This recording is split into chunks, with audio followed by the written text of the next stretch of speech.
लोकसभा निकालानंतर आज एनडीएची महत्त्वाची बैठक पार पडणार आहे। दुपारी 4 वाजता पंतप्रधान मोदींच्या निवासस्थानी या बैठकीचं आयोजन करण्यात आलेलं आहे। एनडीएतील सर्व घटक पक्ष त्यासाठी उपस्थित राहतील असं समजतंय। सत्ता स्थापनेसंदर्भात बैठकीमध्ये चर्चा केली जाणार आहे। मुख्यमंत्री एकनाथ शिंदे, उपमुख्यमंत्री अजित पवार सुद्धा बैठकीला उपस्थित असतील। भाजपच्या आणि घटक पक्षांच्या विजयी खासदारांना सुद्धा आज दिल्लीमध्ये येण्याच्या सूचना केल्या गेलेल्या आहेत।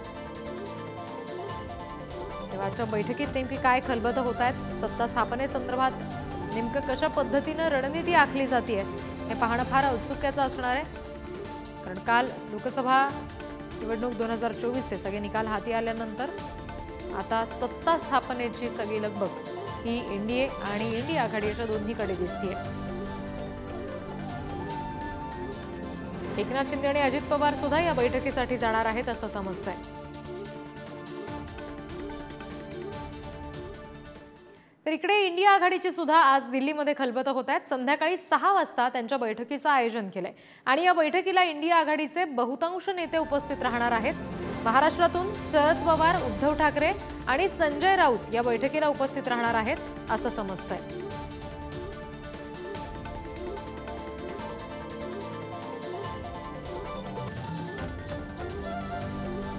तर प्रतिनिधी शिवाजी काळे आपल्याशी जोडले गेलेत, त्यांच्याकडून याबाबतचे अपडेट्स घेऊया। शिवाजी, आता आपण बघतोय एनडीए आणि इंडिया आघाडी अशा दोन्हीकडून सत्ता स्थापनेसाठीची जी खलबत आहे त्याच्यासाठीच्या बैठका होत आहेत, लगबग सुरू झाली आहे एकंदरीत जर आपण पाहिलं तर भाजप स्वबळावरती सत्तेत येण्यास यश मिळालेलं नाहीये। त्यामुळे जर विचार केला तर मोठा पक्ष म्हणून राष्ट्रपती निश्चितपणे भाजपच्या नेत्यांनाच पाचारण करतील सत्ता स्थापनेसाठी। मात्र फ्लोर टेस्ट मध्ये त्यांना यश येते का हे पाहणं महत्त्वाचं आहे। कारण भाजपला 241 जागा साधारणपणे आता पाहायला मिळत आहेत आणि बहुमताच्या आकड्यापासून ते बऱ्यापैकी दूर आहेत। त्यामुळे त्यांना घटक पक्षांची मदत घेणं गरजेचं आहे। त्यामुळे सगळ्यात मोठा घटक पक्ष त्यामध्ये जर पाहिलं तर चंद्रबाबू नायडू आणि नितीश कुमार आहेत बिहारचे। बिहारच्या नितीश कुमार यांच्याबाबत सातत्यानं पलटूराम अशी त्यांची एक प्रतिमा निर्माण झालेली, ते कधीही दुसऱ्या सोबत जाऊ शकतात।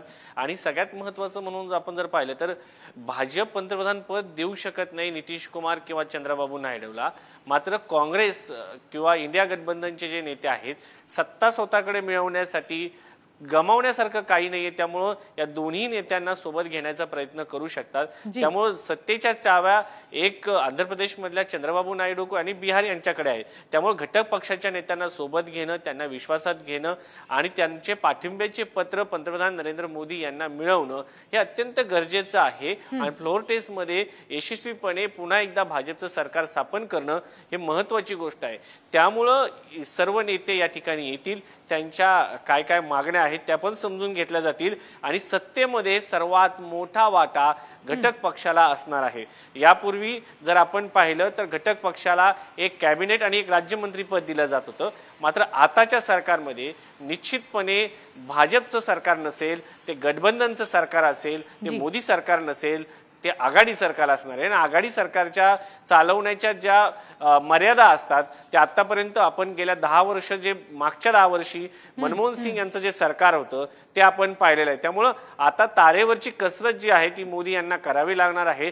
पुढील 5 वर्ष हे सरकारचे जे आहेत ते घटक पक्षांच्या मनमर्जीचे असणार आहेत आणि ही मनमर्जी आजपासूनच सुरू झालेली आहे। आणि आजच्या बैठकीमध्ये मोदी यांना किंवा अमित शहा यांना या घटक पक्षांचं ऐकून घ्यावं लागणार आहे। आणि त्यामुळं एक खासदार असलेल्या अजित पवार यांची देखील मर्जी महत्त्वाची ठरणार आहे। त्यांना देखील बोलवण्यात आल्याचं समजतंय। एकनाथ शिंदे यांचे तर 7 खासदार निवडून आले, त्यांची मर्जी महत्त्वाची आहे। चंद्रबाबू नायडू यांची मर्जी महत्त्वाची आहे, नितीश कुमार यांची देखील मर्जी महत्त्वाची आहे। आणि हे सरकार जे आहे हे तारेवरची कसरत असणार आहे। कारण छोट्या छोट्या गोष्टीवरून खटके उडाले तरी सरकारची जी आहे सरकारवरती टांगती तलवार असणार आहे। त्यामुळे हे सरकार जनमताचा कौल जो आहे, जे गेल्या काही वर्षांमध्ये आपण पाहत होतो की 10 वर्षांमध्ये बहुमताचं सरकार जनतेने देऊन पाहिलं होतं, आता सरकारने कोणत्याही पक्षाला बहुमत दिलेलं नाहीये। सत्तेचं संतुलन साधण्याचा प्रयत्न भारताच्या जनतेने केलेला आहे। कोणत्याही पक्षाला सत्ता दिलेली नाही। त्यामुळे राजधानी दिल्लीतील राजकीय घडामोडीला जो आहे त्याला महत्त्व प्राप्त होणार आहे। आणि आता या सगळ्या पार्श्वभूमीवरती एनडीएची आज बैठक होणार आहे। पंतप्रधान नरेंद्र मोदी, केंद्रीय गृहमंत्री अमित शहा, त्याचबरोबर राजनाथ सिंग यासारखे बडे दिग्गज नेते जे आहेत राजधानी दिल्लीमध्ये बैठकीला उपस्थित असणार आहेत। आणि त्याचबरोबर राज्यातून राज्याचे मुख्यमंत्री असलेले एकनाथ शिंदे, त्याचबरोबर राज्याचे उपमुख्यमंत्री अजित पवार हे देखील राजधानी दिल्लीमध्ये असतील। कदाचित प्रफुल्ल पटेल येतील त्यांच्या जागी आणि त्यांचे एकच खासदार सुनील तटकरे आहेत आणि दुसरे म्हणजे प्रफुल्ल पटेल राज्यसभेवर निवडून आलेले आहेत आणि एक जागा जी प्रफुल्ल पटेल यांनी राजीनामा दिला होता ती राज्यसभेची जागा त्यांना मिळण्याची शक्यता आहे। थोडक्यात 2 मंत्रिपद तर अजित पवार यांच्यासाठी निश्चित आहेत कारण तेवढेच खासदार त्यांच्या सोबत आहेत। दुसरीकडे जर पाहिलं तर एकनाथ शिंदे यांचे 7 खासदार आहेत, त्यांच्या मंत्रिपदाची किती मागणी असेल आणि आजच या सगळ्याबद्दल बातचीत होणार असल्याची माहिती आहे। कारण सगळ्यात महत्त्वाचं आहे आज नाही तर नंतर नाही, त्यामुळे आज बार्गेनिंग पॉवर आहे तर बोलून घ्या। महत्त्वाची पदं खास करून महाराष्ट्राच्या वाट्याला जेव्हा गठबंधनचं सरकार असतं तेव्हा केंद्रीय अवजड मंत्री असं पद मिळतं, त्यामुळे महत्त्वाची पदं जी आहेत ती मिळवण्यासाठी आजची बार्गेनिंग पॉवर घटक पक्षांची सुरू असणार आहे। अगदी निश्चित शिवाजी, आणि संध्याकाळच्या दरम्यान होणाऱ्या या दोन्ही बैठकांबाबतचे अपडेट्स तुमच्याकडून घेऊ। तुर्तास धन्यवाद दिलेल्या माहितीसाठी। यानंतर पुढची बातमी आपण बघतोय। महाराष्ट्रातील लोकसभा निकालानंतर राज्यामध्ये भाजपची खलबतं होत आहेत। देवेंद्र फडणवीसांनी प्रमुख नेत्यांची बैठक बोलावली आहे। भाजपा कार्यालयामध्ये या बैठकीचं आयोजन करण्यात आलंय। देवेंद्र फडणवीस या बैठकीनंतर पत्रकार परिषद घेतील अशी सुद्धा माहिती समजते। या पत्रकार परिषदेदरम्यान आता नेमकं फडणवीस काय सांगतायत, बैठकीमध्ये काय चर्चा झाली याच्याबाबत काही बोलतायत का हे बघणं तितकंच आवश्यक असणार आहे, महत्त्वाचं असणार आहे।